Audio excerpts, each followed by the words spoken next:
አእመረ አለ አንድ ድምፅ ከፎቅ ላይ። አለቃ ክንፉ ናቸው።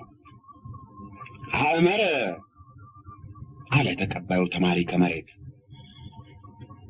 የአምር አእማሪ አእማሪት አእማሪያን አእማሪያት አእምሮ አሉ አለቃ ክንፉ። ተማሪውም ተቀበለ። ከዚህ በኋላ ለምሳሌ ያክል ከየቤቱ ሁለት ግስ ገሰው ዘረፋ ጀመሩ። ከጉባኤ ቃና ጀምረው መወድስ ሲደርሱ እንደ ሁልጊዜው ሞቅ አላቸውና ብድግ ብለው እንደ ፎካሪ ከወዲያ ወዲህ እየተንጎራደዱ ማዕበሉን ያወርዱት ጀመር። መወድሱን ሲጨርሱ እንደገና ተቀበል አሉና ከጉባኤ ቃና አንድ ብለው ጀመሩ። ነገር ግን ተቀባዩ ስለደከመው እሱ ተቀምጦ ሌላው እስኪተካ ጉባኤ ቃናውንና ዘአምላኬውን አለ ተቀባይ አንቆደቆዱት። በስላሴ ላይ ተቀባይ ደረሰና እስከ መወድስ ተቀበለ። አለቃ ክንፉ ላባቸው እየተንጠፈጠፈ ደግሞ እንደገና ተቀበል ብለው ጉባኤ ቃና ሲጀምሩ መምህራኑ ወደ ፎቅ ወጡና ለምነው ወደ መኝታቸው ወስደው አስተኟቸው። ገላጋይ ባይደርስ ደግሟቸው እስኪወቁ ድረስ ይዘርፉ ነበር። አንድ ቀን እንደዚሁ ከጉባኤ ቃና እስከ መወድስ 12 ሙሉ ቤት ዘርፈው ደግሟቸው ወድቀው ብዙ ቀን ታመው ዳኑ። ከዚያ በኋላ ቢበዛ ከ3 ሙሉ ቤት በላይ ዘርፈው አያውቁም። ምክንያቱም ሰዎች በመፍራት እየከለከሏቸው ነው እንጂ ተቸግረው አይደለም። አለቃ ክንፉ አእምሯቸው ከቅኔ ድርና ማግ እንደተሰራ ራሱ ካላለቀ ቅኔው ያልቃል ተብሎ አይታሰብም። ከሁሉም የሚያስገርመው ብዙ በዘረፉ መጠን እንደ ሌሎቹ መምህራን ቅኔያቸው እየቀለለ በመሄድ ፈንታ ምስጢሩ እየረቀቀና ንባቡ በብዙ ድካም መርጠው እንዳጋጠሙት ሁሉ እያማረ ነው የሚሄድ። አለቃ ክንፉ እንደ ሌሎቹ ቆጥረው ከሚቀኙት እንደ ሌሎች መምህራን አስበው ተጨንቀው ከሚዘርፉት ቅኔ ሲያሰክራቸው በዚህ ዓለም መኖራቸውን ሲረሱት ከጻድቃን ከሰማዕታት ከምዕመናን ከመላእክት ጋር በሌላ ዓለም የሚጫወቱ ሲመስላቸው ያን ጊዜ ሳያውቁት ሳይሰማቸው የሚያወርዱት የቅኔ ማዕበል የእውነተኛ የተዋናዩ ደቀ መዝሙር አሰኝቷቸው ቀረ። በቅኔ ቤት የማይሞት የማይረሳ ስም ሰጣቸው። አለቃ ክንፉ በመጽሐፍና በዜማ በዝማሬ መዋሲትና በአቋቋም ቁጥራቸው ከታላላቁ መምህራን ጋር ነው። በቅኔ ግን ቁጥራቸው ከቅኔው ፈጣሪ ከተዋናይ ጋር ነው። በዛብህ አለቃ ክንፉ የዘረፉትን 2 ሙሉ ቤት ቅኔ በሰማ ጊዜ ገና አንድ ብሎ ጀማሪ መሆኑን ተረድቶ በ3 ወር ውስጥ ለመዝረፍ የሚችል መስሎት የነበረው አለቃ ክንፉ ዘንድ ለመቀኘት ብቻ 6 ወር እንደሚያስፈልገው አምኖ ዋሸራ ቅኔ ቤት ያጠፋውን ጊዜ በከንቱ እንደጠፋ ቆጥሮ እያዘነ ከአስተናጋጆቹ ጋር ወደ ጎጇቸው ተመለሰ። ያስተናገዱት ተማሪዎች ምንም እንኳን ሁሉም ጀማሪዎች ቢሆኑ ያን ዕለት የተዘረፉትን ቅኔዎች በመፍታት እንደሚበልጡት አምኖ ባፈታቱ ወይም በታሪኩ ላይ እንደተለመደው መነጋገር ወይም መከራከር አልፈቀደም። እንደተመለሰ ደክሞኛል ብሎ ተኛ። ነገር ግን አውቆ የተኛ መስሎ ሌሎቹ የተዘረፈላቸውን ቅኔ አንድ ባንድ እያነበቡ ሲፈቱና ታሪኩንም ሲተርኩ ሲሰማ መሸ። አስተናጋጆቹ ከተኙ እንኳ በኋላ ቅኔ ያውቃለው መስሎት ተቀኝቻለሁ ብሎ ያወራውን የሚያርምበትን መንገድ ሲፈልግ እንቅልፍ አጥቶ ብዙ ቆየ።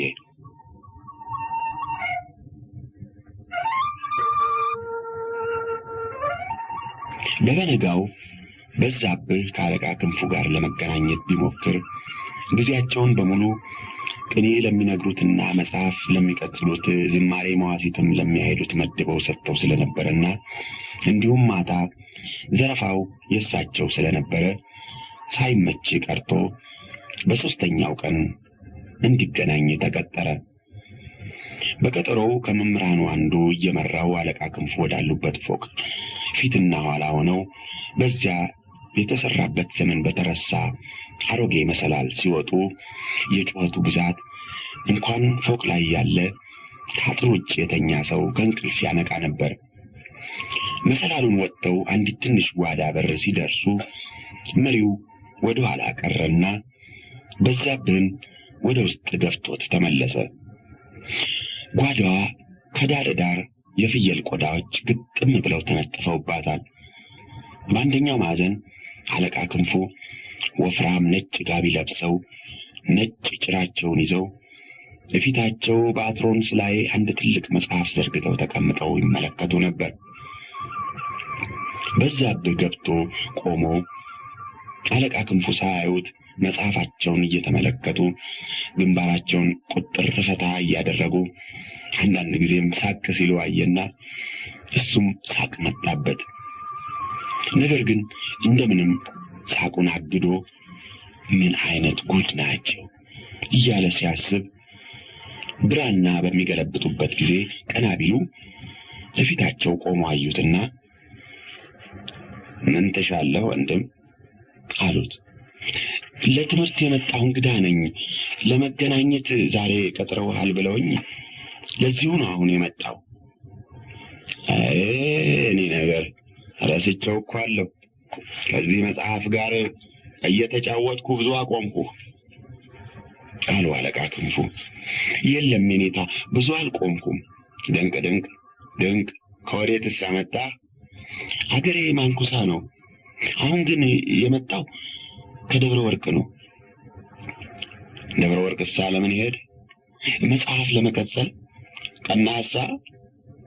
አዎ ሐዲስና ብሉይ መጽሐፈ መነኮሳት ቀጠልኩ። ማለፊያ ቅኔሳ ወዴት ተቀኘ? ዋሸራ ከቡይ ኑሬ ከአለቃ ኑሬ። አዎ እኛ ቡይ ኑሬ እንለዋለን። ለምን? የራሱን ዋጋ ከፍ የሌሎችን ዝቅ አድርጎ የሚገምት በመሆኑ ገና በተማሪ ቤት ሳለ የወጣለት ስም ነው። አረ ዛሬ እንዲህ ያለ ጠባይ የላቸውም አለ በዛብህ። ችግር ከመከረው በኋላ አይተው ነው እንጂ ነው። እንዴት ያለ ችግር? ድሮ ከሌላ ቀኔ ቤት ተቀኝተው የወጡት ተማሪዎች ሁሉ ወደሱ ሲሄዱ እንደገና ከጉባኤ ቃና ጀምሮ እያለ ስላስቸገረ መምህራኑ ሁሉ ተባብረን ከሱም የተቀኙት ተማሪዎች ወደኛ ሲመጡ ከጉባኤ ቃና እንዲጀምሩ አድርገን ስለዚህ ወደሱ የሚሄድ ተማሪ ጠፍቶ ብቻውን ቀረ። አየህ የሌሎችን ስም ለማበላሸት ያቦካው ጭቃ ለራሱ ሆነ። አሁን ግን እንደማያዛልቀው አውቆ ተመለሰ። እኛም ማር ነው። ታዲያ እኮ ከሁለታችሁም ወገን ክብራቸውን ለመጠበቅ ባደረጋችሁት ውድድር መካከል የተጎዱት ተማሪዎች ናቸው አለ በዛብህ እየሳቀ። የተለመደ እንጂ ነው ልጄ። ሁለት ኃያላን ነገስታት የግል ክብራቸውን ለመጠበቅ በሚዋጉበት ጊዜ የሚጎዳው ማን ነው? ተከታዮቻችሁ አይደሉም? አዎ ይህም እንጂ እንደሱ ነው። በዛብህ እንደ መሳቅ አለና ዝም አለ። አለቃ ክንፉ ትንሽ ዝም ብለው እንደቆዩ ምንስ ለመማር ትሻለህ አሉ። የቅኔ መምህር ለመሆን ነው የምሻ አለ በዛብህ። መልካም እንግዲያስ በበኩልህ መጽሐፍ እንድታስቀጽል ወንበር ይሰጥሃል። አንተም ተግተህ ቅኔህን ተማር። ለመዝረፍ ብዙ ጊዜ እንደማይወስድብህ አምናለሁ አሉ አለቃ ክንፉ።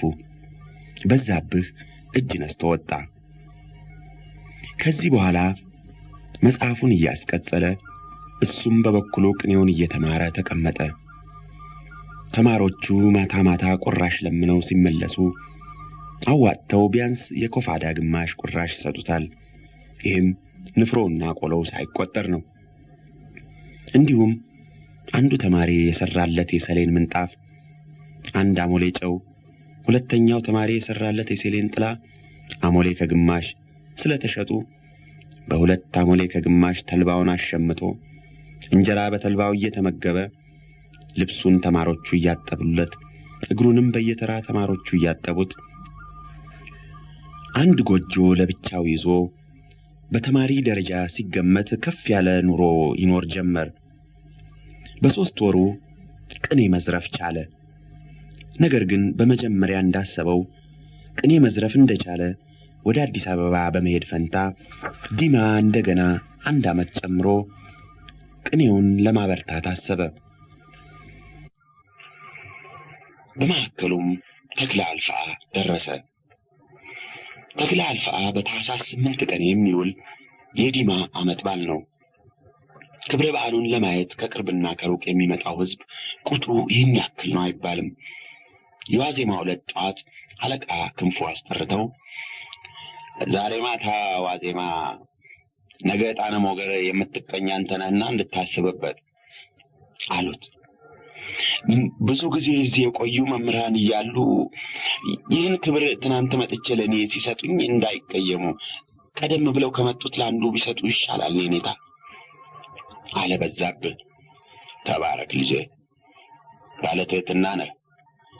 ነገር ግን እዚህ ያሉት ሁሉ አንዱ ካንዱ በኋላ የመጡ ናቸው እንጂ ሁሉም አንድ ቀን አልመጡም። ስለዚህ ለአንዱ ብሰጠው ሌሎቹ መቀየማቸው አይቀርም አሉ አለቃ ክንፉ እየሳቁ። ሁሉንም የማያስቀይም መድኃኒት አለ አለ በዛብህ። ምን? እርስዎ ቢቀኙ መልካም መድኃኒት እንጂ አገኘህ ማለፊያ መድኃኒት። እንግዲህ እኔ ከተቀኘው አንተ ትመራለህ። እሺ እኔታ አለ በዛብህ። ማታ አለቃ ክንፉ እንደ ልማዳቸው ዋዜማውን ዘርፈው ሲቀኙ በዛብህም ሲመራ ከቅኔው ይልቅ በበዛብህ ድምፅ ማማር ሰው ሁሉ ተገረመ።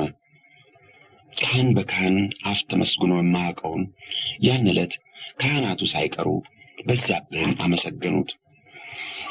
አገልግሎቱ ተፈጽሞ እንደተለመደው ከውጭ የመጡት ካህናትና በዲማም የሚኖሩ የሰው ሀገር ተማሪዎች በየቤቱ ሲመሩ በዛብህና ሌሎች 6 ካህናት ተማሪዎችም ፊታውራሪ መሸሻ ከሚባሉ ትልቅ መኮንን ቤት ተመሩ።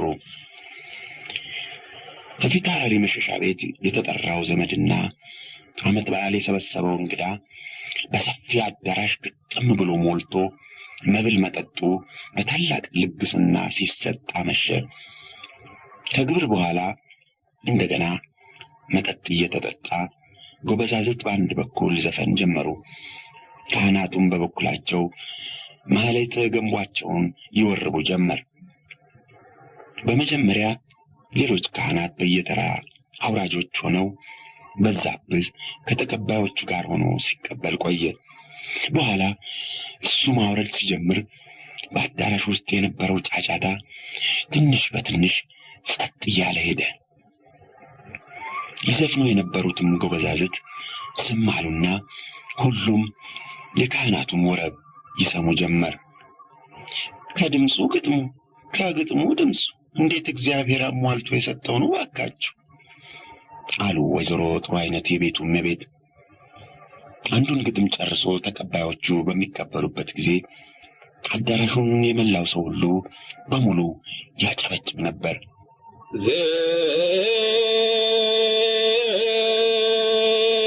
ጠላ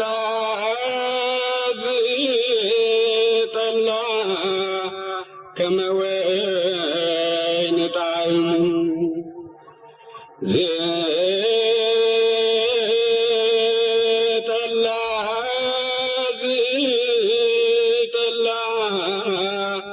ከመወይን ጣዕሙ እስኩ ድግሙ ድግሙ እስኩ ድግሙ እስኩ ድግሙ ድግሙ እስኩ ድግሙ እስኩ ድግሙ ድግሙ እስኩ ድግሙ እስኩ ድግሙ ድግሙ እስኩ ድግሙ እምየቴ ጥሩ አይነት እጅሽን ይባርከው መልሶ መልሶ ያደረግሽው ጠላ በማር ተለውሶ ቁርጥማት አይንካው ጥሬ እጅሽን ይህን ጠላና ጠጅ ያደረገውን ይህን ጠላና ጠጅ የጠጣችሁ ሁሉ ጥሩ አይነት እጡብ ድንቅ በሉ እያለ ሲያወርድ ወይዘሮ ጥሩ አይነት ከባላቸው በስተግራ ቁጭ እንዳሉ ደስታቸው በዚያ ውበት በተመላ ፊታቸው ላይ ተጽፎ ይነበብ ነበር። ፊታውራሪ መሸሻም የምሽታቸውን ሁኔታ አዩና አጋፋሪውን ጠርተው ካህናቱን እንዳይደክማችሁ አርፋችሁ ስትጠጡ ቆዩ በላቸው ብለው ነገሩት። ያን ጊዜ ወይዘሮ ጥሩ አይነት ሰው እብድ ይለኛል ብለው እንደምንም ምላሳቸውን ባይጎርሱ እኔን ብቻ ስላሞገሰ ቀንተው ነው ለማለት ምንም ያክል አልቀራቸውም ነበር። ነገር ግን እንደምንም ብለው ለጊዜው የፈላ ደማቸውን ለማብረድ ቻሉ። ካህናቱ በወረብ ብዛት የደረቀ ጉሮሯቸውን በጣፋጭ ጠጅ እስኪያለዝቡ ጎበዛዝት ይዘፍኑ ጀመር። ከዚያም ከፊታውራሪ መሸሻ አሽከሮች መካከል አቅራሪዎችና ፎካሪዎች እየተነሱ ጌታቸው ያደረጉትንም ያላደረጉትንም የጀብዱ ሥራ እየደረደሩ የራሳቸውንም እስከ መቃብር ድረስ ታማኝነት እያረጋገጡ ሲያቃሩና ሲፎክሩ ቆይተው የሽልማት ተስፋ እየተቀበሉ ተቀመጡ። ከዚህ በኋላ ካህናቱ እንደገና ማህሌተ ገንቧቸውን ይወርቡ ጀመር። በመጀመሪያ 2 ተማሮች በተራ እንዳወረዱ በዛብህ ተቀበለና በሜጫ በዳሞት በነማይ ስንሻ ዲማ ላይ ተገኘ ለድሆች መሸሻ ለራበው ለጠማው ለተቸገረው መሸሻ አንተን ሰጠው እግዚአብሔር ቸር ነው ብሎ ገና ግጥሙን የሚቀጥል መሆኑ ወይም እዚያ ላይ ማቆሙ ሳይታወቅ ፊታውራሪ መሸሻ ደስታው አላስችላቸው ብሎ ራሳቸው ብድግ ብለው ግምጃ ቤታቸውን ጠርተው ንሳ ይሄን ደማም ተማሪ ሙሉ ልብስ ሸልመህ አምጣልኝ አሉ። ወዲያው በዛብህ መርዱፋ ሱሪ ባለዛፍ እጀ ጠባብና ቀጭን ጥበብ ኩታ ለብሶ መጣና የጌቶችንና የእመይተን ጉልበት ስሞ ወደ ቦታው ሲመለስ በዚያ ከነበሩት ብዙዎቹ ይገባሃል ለቀሚስና ለካባ ለጥንግ ድርብ ያብቃ እያሉ መረቁ። ጓደኞቹ ብቻ ጠሉት። ከዚያ በኋላ አፋቸውን እንኳን ለወረብ ለመጠጥም መክፈት አቃታቸው። ወዲያውም ጊዜ አልፎ ስለነበረ ጌቶችና እመይቴ ተነስተው ወደ እልፍኛቸው ገቡ። በዛብህ በበዓሉ ሳምንት ለፊታውራሪ መሸሻ እጅግ ባለሟል ሆኖ ሳይለይ ሰነበተ። ከበዓሉ ውጪ ወደ ተማሪ ቤቱ ለመመለስ ሲሰናበት ግርግር ሆነና ለብቻ ተገናኝተን አላነጋገርኩም። ሀገር ወዴት ነው አሉት ፊታውራሪ። ሀገሬ ማንኩሳ ነው ጌታዬ አለ በዛብህ። እዚህ አያሌ ለመቆየት ታስባለህ? እኔ 1 ዓመት ለመቆየት አስባለሁ። ነገር ግን ፈጻሚው እግዚአብሔር ነው። እዚህ በመትቆይበት ጊዜ ቤታችን ቤትህ ነው፣ አትለየን። እንዳትሰቀቅ እንኳን ላንተ ላንዱ ለብዙ እንሆናለን አሉ ፊታውራሪ መሸሻ ረጅም ጢማቸውን በግራ እጃቸው ወደ ታች እየላጉ። በዛብህ እጅ ነስቶ ስለ ሽልማቱና ስለ መስተንግዶም አመስግኖ ወደ ተማሪ ቤቱ ሄደ። ከዚያ ጊዜ ጀምሮ ለፊታውራሪ መሸሻና ለወይዘሮ ጥሩ አይነት ለቤተሰቡም በሙሉ ቤተኛ ሆነ። ለምሳ ባይሆን ለራት፣ ለራት ባይሆን ለምሳ ከፊታውራሪ መሸሻ ቤት አይጠፋም። አንዳንድ ጊዜም ሳይመጣ ውሎ ያደረ እንደሆነ እንደወለዱት ልጅ ተጨንቀው ለተማሪ ቤቱ ድረስ ጠያቂ ይልኩ ነበር። ፊታውራሪ መሸሻ በባላባትነታቸው እጅግ የሚኮሩ መኮንን ነበሩ። ከትግሬ፣ ከሸዋ፣ ከጎንደር ነገስታት ጋር ያላቸውን ዝምድና ቁጭ ብለው እንደ ውዳሴ ማርያም መድገም የጀመሩ እንደሆነ ሰሚ የሚሰለቻቸው አይመስላቸውም። እሳቸው እንደሚተርኩት የሆነ እንደሆነ በትግሬም ይሁን በሸዋ ወይም በጎንደር መንገስ ቢቀርባቸው እንኳ ቀጥሎ ያለው ቦታ ለሌላ መሰጠቱን እንደ ግፍግፍ ይቆጥሩት ነበር። ነገር ግን ምን ይደረጋል፣ በድል እንጂ በትግል የማይገኝ ነገር። እኔ መሸሻ፣ እኔ ደፋር ጌታ በዘር ይሁን በሙያ እንኳን የሚበልጠኝ የሚተካከለኝ እንደሌለ ማንም ያውቃል። ዳሩ ምን ይሆናል፣ ሰው በዘሩና በጋሻው የሚመረጥበት ጊዜ አልፎ እነሆ እንደኛ ያለን ሰዎች እዚህ በባላገር ከገበሮችና ከበሮች ጋር ተሰማርተናል ብለው እንደመቆጣት ሲሉ አሽቃባጮቻቸው ግድ የለም ጌቶች፣ ጊዜ ያልፋል፣ እንዲህ እንደሆነ አይቀርም ይሏቸውና ወዲያው ይጽናናሉ። ዘር በመቁጠር ምሽታቸው ወይዘሮ ጥሩ አይነትም ከባላቸው ምንም ያክል አይሰንፉም ነበር። ፊታውራሪ መሸሻና ወይዘሮ ጥሩ አይነት ሰብለ ወንጌል የምትባል አንዲት ሴት ልጅ ብቻ ነበረቻቸው። ሰብለ ወንጌል ሳትረዝም፣ ሳታጥር፣ ሳትቀጥን፣ ሳትወፍር በመጠኑ የተሰራች ውበት ከደም ግባት ተባብረው ያስጌጧት እጅግ ያማረባት ልጅ ነበረች። ከዚህም በላይ ጠባይና ትህትና በሰፊው የታደለች ስለነበረችና በባህሪ ትምክህት የምትጠላ ከወላጆቿ ፈጽማ የተለየች ነበረች። ሰብለ ወንጌል በ14 ዓመቷ በመኳንንት ልጆች ወግ ዳዊት፣ ውዳሴ ማርያም፣ መልከ ማርያም፣ መልከ ኢየሱስና መልከ ጊዮርጊስ አወቀች። ከወይዘሮ ጥሩ አይነትም ኩራታቸውንና ግብዝነታቸውን ብቻ ለሳቸው ትታ የቤት ባልትናቸውንና ሌላ መልካም ሙያቸውን ሁሉ ጠንቅቃ ስለተማረች ይህ ይቀራታል የማትባል ሙሉ ነበረች።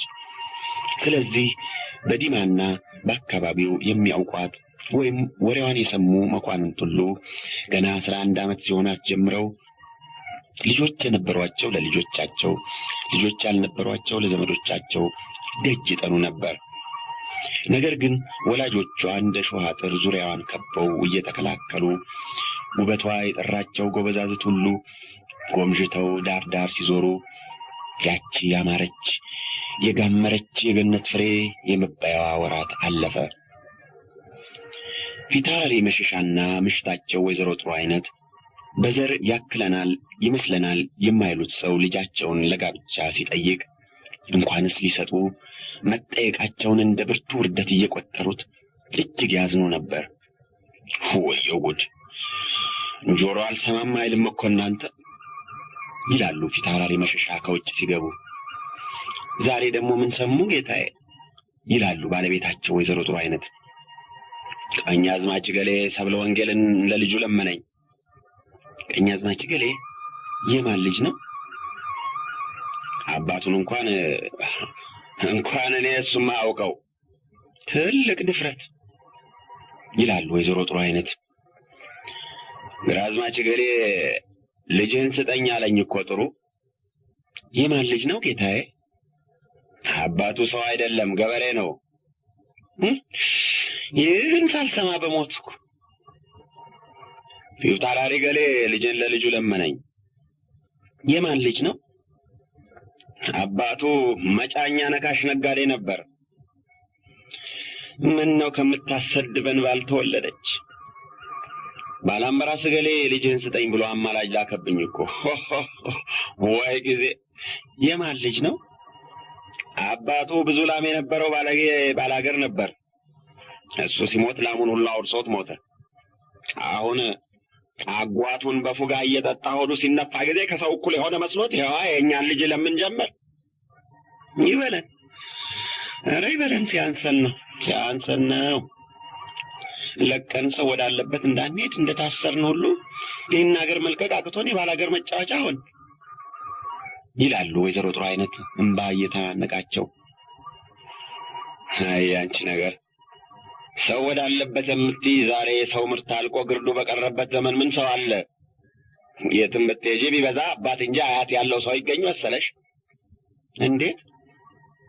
እንዴትማ እንደምታውቂው አንዱ እህሉን፣ አንዱ ጥጡን፣ አንዱ ቅቤውን፣ አንዱ ቆዳውን ሸጦ ጉቦ እየሰጠ ባላምበራስ፣ ግራዝማች፣ ቀኛዝማች፣ ፊታውራሪ ይባልና ልጁ የባላምበራስ ገሌ፣ ግራዝማች ገሌ፣ የቀኛዝማች ገሌ፣ ፊታውራሪ ገሌ ልጅ ይባላል። ይሄ ሳውቅዮሽ የጨዋታ ቀኛዝማች ግራዝማች። እዚህ እኮ እኛ ግቢ የነሰጠኝና የናረሩ ልጆች ፊታውራሪ፣ ቀኛዝማች፣ ግራዝማች እየተባባልን እንጫወት እንደሚሉት ያለ ነው ይላሉ ፊታውራሪ።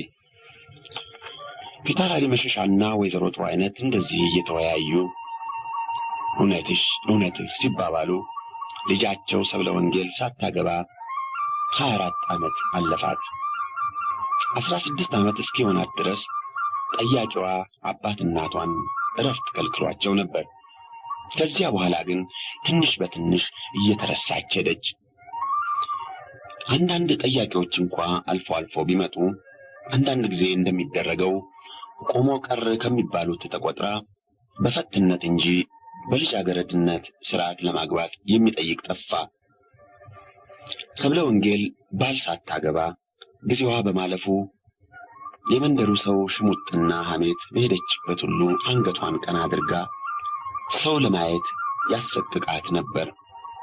አንድ ቀን ከእናቷ ጋር የቤተ ክርስቲያን ቆማ ስታስቀድስ እባክሽ ይህልኝ የጌቶች ልጅ እናቷን እኮ አከለች አለች ደብሪቱ የምትባለዋ ከመንደሩ አሽሟጧጮች አንዷ።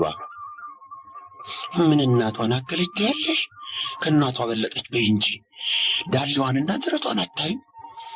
10 የወለደች መስላ አቤት አለች ጓደኛዋ ስንዱ። እኒህ አባቷ ምን ሊያደርጓት ነው አስረው የሚያወፍሯት? አርደው ይበሏት ይመስል ወዲያ ላይ አይሰጧትም እንዴ? አሁንማ ለማን ይስጧት? ጠያቂ ሲጠፋ የጠየቋቸውን ሁሉ አታክሉንም አትመስሉንም እያሉ ሲያባርሩ ኖሮ አሁን ጠያቂ አጡ። ኧረ ፊት ሐዋርያ አሰጌ ጠይቀዋል አሉ አለች ደብሪቱ የሽሙጥ ሳቅ እየሳቀች። የትኛው አሰጌ? እኒህ የብቻናው ፊት ሐዋርያ አሰጌ። ምን ልጅ አላቸው? ለራሳቸው ነው እንጂ ምን ልጅ አላቸው? ለራሳቸው ሬዲዮ አባቴ የልጅ ልጃቸው አትሆንም? እንዲያውም ይግረምሽ በልጃገረድ ስም አላገባም ብለው ሳይፋረሱ አይቀርም ይባላል።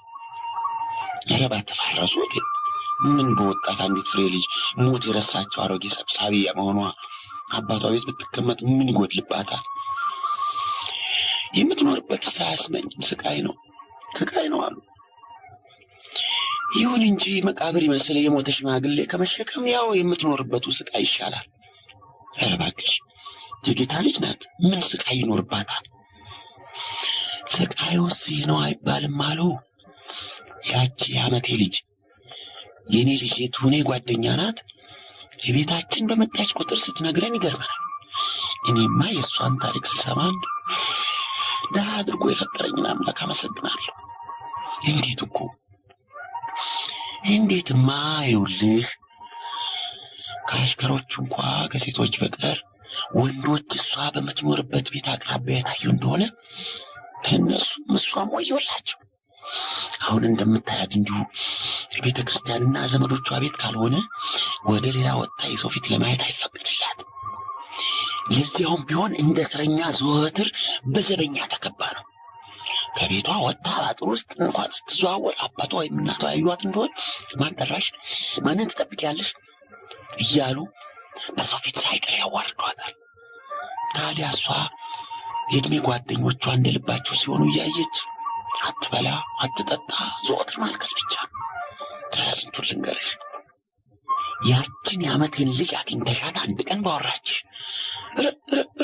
ድህነት በስንት ጣሙት አለች ደብሪቱ እንደተቆረቆረች ሁሉ ራሷን እያወዛወዘች የምታወራው ወሬ በሩቅ እንዳይሰማ ግራ እጇን አፏ ፊት ገድባ። ለምን ብለው ነው አንዲት ልጃቸውን እንደሚያስቸግሯት አለች ስንዱ። ክብራቸውን ለመጠበቅ የነገሌ ልጅ እንዲሆነች እንዳይባል እንግዲህ ያለሷ መሰለሽ። ለሷስ ቢያዝኑ የውበት አበባዋ ሳይረግፍ ለአንዱ ጎበዝ በሰጧት። ለነሱ ክብር እሷ ዋጋ ከፋይ ሆነች ማለት ነው። ታዲያስ ግሩም ነው። ለካ ከጌታ መወለድ ከአንድ ወገን ሲመለከቱት የክብር ባርነት ነው። ታውቂያለሽ፣ እኔ የምፈራው አንድ ነገር ነው አለች ስንዱ። ምን? በፊታውራሪ ፍላቴ የደረሰ በጌቶች እንዳይደርስባቸው። ማናቸው ፊታውራሪ ፍላቴ? ፊታውራሪ ፍላቴማ የደብረ ወርቅ አንድ ታላቅ መኳንንት ናቸው።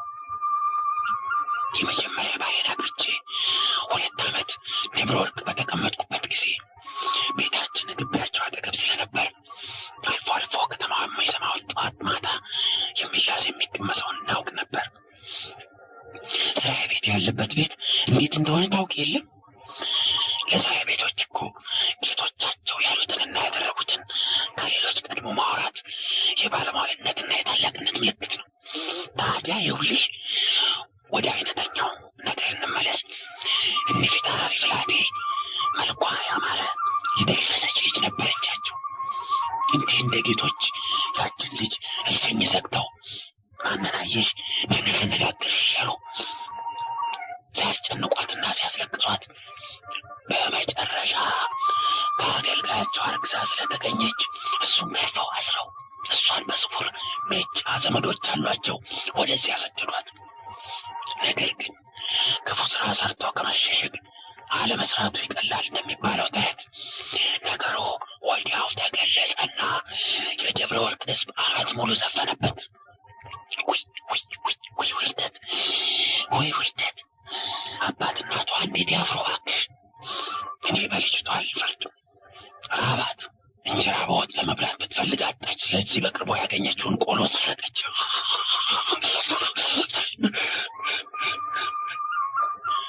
ብላ ደብሪቱ ስትስቅ ሰብለ ወንጌል ዞር ብላ ሁለቱን አሽሟጣጭ ሴቶች አይታ ተመለሰች። ደብሪቱና ስንዱ ደንግጠው ትንሽ ዝም ብለው እንደቆዩ ሰምታን ይሆን እባክሽ አለች ስንዱ። እንጃ ካስተያየቷ ሳትሰማን የቀረች አይመስለኝም አለች ደብሪቱ። እውነትም ሰብለ ወንጌል ምንም እንኳ ቅዳሴውን ለማዳመጥ ብትሞክር ጆሮዎቿ አሸንፈው ስንዱና ደብሪቱ የሚያወሩትን ያዳምጡ ስለነበረ ሁለቱ ሴቶች ከተናገሩት አንድ ቃል እንኳ አላመለጣትም። ነገር ግን የሚያሳፍር ነገርም እንደሌላው ነገር ሁሉ ከተደጋገመና ከተለመደ በኋላ ማሳፈሩ ስለሚቀር ይህን የመሰለ ሽሙጥ በሰማች ቁጥር እንደ መጀመሪያው ጊዜ በማፈርና በሐሜተኞች ላይ ቂም በመያዝ ፈንታ የምታማረረው ወላጆቿንና እድሏን ነበር።